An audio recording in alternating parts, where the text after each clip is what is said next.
자, 이제 주목 이 기업으로 넘어오도록 하겠습니다. 오늘은 테슬라 준비했습니다. 사실 테슬라가 요맘때 요 보고서가 나올 법도 했는데 그동안 뭐 엄청나게 고공행진을 했었잖아요. 근데 오늘 사실 뭐 주가가 한 5.5% 내렸는데 이게 사실 조정 받을 때가 돼서 받기도 한 건데 뭐 울고 싶은 아이에게 뺨 때렸다라는 그거일 것 같아요. 그래서 오늘 뭐 월가에서는 이 보고서 하나에 뭐 테슬라 주가가 무너졌다 막 이렇게 얘기가 나오고는 있는데 사실 그럴 뭐 그렇게 뭐 이 보고서를 막 이렇게 할 필요는 없을 것 같고 조정이 필요할 때 또 딱 좋은 시점에서 관련 보고서가 나왔고 그래서 조정을 받았다 이게 더 맞을 것 같아요. 그래서 바클레이즈의 댄 레비 요 애널리스트 월가에서 꽤 베테랑 애널로 통하고요. 테슬라에 대해서는 긍정적으로 그래도 봐왔던 애널리스트입니다. 그런데 펀더멘털과 너무 이 주가가 동떨어져 있다라고 하면서 좀 경고를 펴면서 시장에서는 많이 의미 있게 받아들인 것 같아요. 워낙에 테슬라 별로야 쓰레기야 뭐 이렇게 했던 애널이 이렇게 이야기를 하면 아유 또 난리네 뭐 이렇게 한 귀로 듣고 한 귀로 흘릴 텐데 긍정적으로 평가했던 애널이 이제는 좀 주의해야 돼라고 하니까 시장에서는 더 주목을 했던 것 같아요. 자, 투자 의견을 비중 확대해서 비중 유지로 그러니까 매수해서 중립으로 낮춘 겁니다. 그래서 목표 주가는 다만 높였어요. 원래 220달러였는데 이걸 260달러로 높였습니다. 그래서 18% 상향 조정을 했습니다만 오늘 종가와 비교를 하면 이게 이제 다 왔어. 단기적으로는 이게 한계야 라고 이야기를 한 거죠. 자, 그럼 테슬라 지금 팔아야 하는 이유 이야기를 했는데 지금부터 좀 보도록 하겠습니다. 먼저 이 애널은 테슬라가 왜 이렇게 단기적으로 많이 올랐느냐 그 이유를 두 가지를 꼽아서 이야기를 하고 있습니다. 첫 번째, AI 테마에 테슬라가 편승을 했다. 요즘 뭐 엔비디아하고 뭐고 AI만 붙었다 하면 엄청나게 급등을 했기 때문에 뭐 그거의 일환이다라고 본 겁니다. 테슬라가 AI하고 무슨 상관이야? 라고 궁금해하시는 분들, 자, 이 자율주행 기술이 사실 AI와 완전 밀접하잖아요. 그래서 이 자율주행 기술로 인해서 AI 테마에 편승이 된 거고 여기 관련 기업으로 노출이 된 거다라고 이야기를 하고 있습니다. 또 하나는 슈퍼차저 모멘텀이죠. 지금 뭐 포드, GM, 리비안이 모두가 다 테슬라의 이 전기차 충전 네트워크에 그 품에 안겼죠. 그 생태계로 들어왔죠. 그러면서 이제 요 모멘텀이 최근에 많이 부각이 되면서 주가를 많이 끌어올렸다. 이것 밖에도 트위터 CEO 새롭게 선임한 것도 있었고 뭐 다양한 이슈들이 있었기 때문에 그게 막 복합적으로 작용하면서 주가가 끌어올렸어.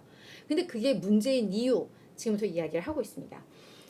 자, 20일 종가 기준으로 올 들어서 S&P 500은 14%, 기술주 중심의 나스닥 지수도 3% 올랐는데 테슬라는 무려 120%나 올랐다. 근데 오늘 사실 급락을 했기 때문에 위에 좀 떨어졌습니다만 그러면서 그래 테슬라는 그동안 우리가 경험을 해봤을 때 자동차 제조사 이상의 평가를 받는 기업이다. 그 인정을 한다. 왜냐하면 약간 팬심도 있고 약간 밈유식의 그런 성격도 좀 있고 해서 물론 고평가를 받는 기업인 거 그거 인정해. 그래서 우리도 밸류에이션 평가할 때 조금 더 관대하게 해왔었어. 이 목표 배수를 그냥 평범한 자동차 제조사와는 다르게 평가를 해왔어. 우리도 그랬었어. 근데 자, 그동안 단기 급등 이유였던 AI, 이 기대감이 사실은 너무 과도해라고 이야기를 하고 있습니다. 왜냐하면 테슬라에 있어서 이 완전 자율주행차 출시 이거는 지금 단기적으로 뭔가 바로 나올 수 있는 게 아니라 이거는 사실은 약간 긴 호흡이 필요한 이슈이잖아요. 근데 이게 기대감이 너무 과도하게 반영이 됐어요. 그래서 엔비디아가 지금 GPU로 막 모멘텀 되면서 주가 막 급등하고 있는데 엔비디아의 AI와 테슬라의 AI는 차이가 있어. 근데 너무 엔비디아와 같은 속도로 달려왔어 라고 지적을 하고 있는 거죠. 그러면서 지금 앞으로의 예상 이 기준으로 보더라도 이 성장성을 감안해서 보더라도 현재 주가 수익 비율이 80배야. 얘들이 내고 있는 이익 대비해서 주가가 80배에서 움직이니까 다소 과도해. 그러면서 이제는 이 펀더멘털을 너무 관과해서는 안 된다. 그래서 지금은 오히려 차익 실현이 바람직해 보인다라고 이야기를 하고 있습니다. 그러면서 자, 이제 테슬라도 이제 실적 발표가 나올 거예요. 2분기가 지나고 나면. 근데 지금 테슬라는 자동차 가격 인하라는 이게 완전 종결된 게 아니라 재고 문제에 따라서 가격 인하가 추가적으로 또 나올 수가 있어. 그렇게 되면은 또 마진에 대한 시장의 관점이 지금 이 테마에서 펀더멘털 이런 마진으로 가게 되면 분명히 타격을 받을 수밖에 없다라는 거죠. 수요에 대한 불확실성도 있고 그래서 단기 실적 불확실성 우려가 있기 때문에 지금은 일단 차익 실현을 하는 게 좋아 보여.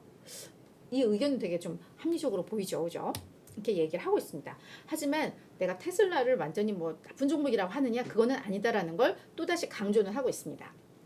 테슬라의 장기적 잠재력에 대해서는 낙관한다. 그래서 이 위의 제목은 제가 약간 잡아본 건데요. 그래서 그래 지금은 틀리지만 나중엔 맞아 라는 건데 자, 테슬라는 전기차 전환 시대에 있어서 분명히 가장 큰 승자가 될 기업이면은 나도 동의해 인정해. 그리고 2024, 2025년에 저가형 모델 2가 나올 것 요거에 대한 효과도 기대해.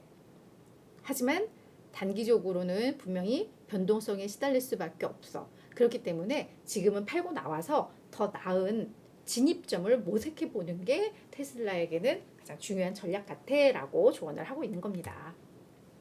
자, 그래서 이제 주가 흐름 보시면 올 들어서 오늘 주가 5% 넘게 빠진 거 고려해서 봐서도 올 들어 한 110% 상승을 한 뭐 그런 상황이고요.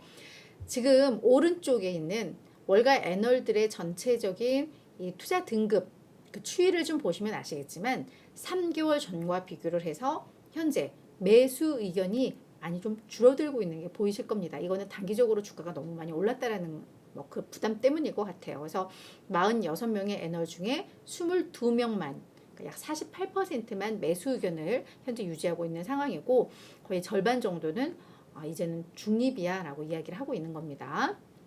추가 상승 여력을 좀 보더라도 평균 목표 주가가 이제 202달러예요.